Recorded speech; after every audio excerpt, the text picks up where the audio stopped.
JSC against the suspicious death of Yelam Subhas Chandrana hayang ayuk pung mga dagi numidang wairam pung mga fauba pung taranithoi gi tidim lambi ban kaukre hiram asiga mari leinana JSC asina senduna Nambol Bazar da leiba United Protection Committee Nambol gi office da pangthokpa paugi mifam amada JSC asigi ko convener Naurem Gangana hai Yelam Subhas Chandra Assam da IRB training tawduna leiringaida chingneningai oiba moongda training center da siduna leirambani mahakna laikidaba asiga mari leinana leingakna pirakhiba thajaba sing adu asukuiba asi thabakta ontoktana leiri leingaki thawong asibu yaningdaba fongdoktuna tidim lambida pung 12 ki ban tawduna khongjang sangsinaba warep asi lowani ban asida ana ayek Lining Laisolga Mari Leinaba Amadi Mai Ising Yauna Essential Service Sing di Consiloi Hainasu Mahakna Makatana Fongdoking.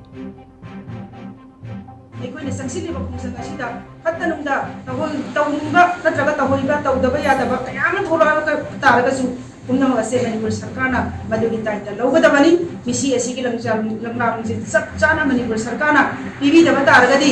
ꯍꯧꯖꯤꯛ ꯐꯥꯎꯕ ꯄꯤꯕꯤꯒꯅꯤ ꯍꯥꯏꯕꯒꯤ ꯋꯥꯐꯝꯁꯦ ꯊꯝꯗ꯭ꯔꯤ ꯄꯤꯒꯅꯤ ꯄꯤꯔꯣꯏ ꯍꯥꯏꯕꯒꯤ ꯋꯥꯐꯝꯁꯦ ꯑꯃꯠꯇ ꯂꯩꯇꯕꯅꯤꯅ ꯑꯩꯈꯣꯏꯅ ꯇꯥꯔꯤꯛ 13ꯀꯤ ꯑꯌꯨꯛꯀꯤ ꯄꯨꯡ 5ꯗꯒꯤꯅ ꯅꯨꯃꯤꯗꯥꯡ ꯋꯥꯏꯔꯝ ꯄꯨꯡ 5 ꯐꯥꯎꯕ ꯑꯩꯈꯣꯏꯅ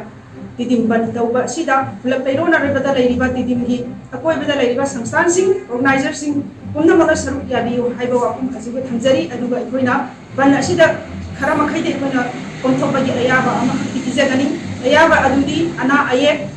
mai ising asika pijagani school college office amata ikoina komthokba gi ayaba asida ikoina was pijaron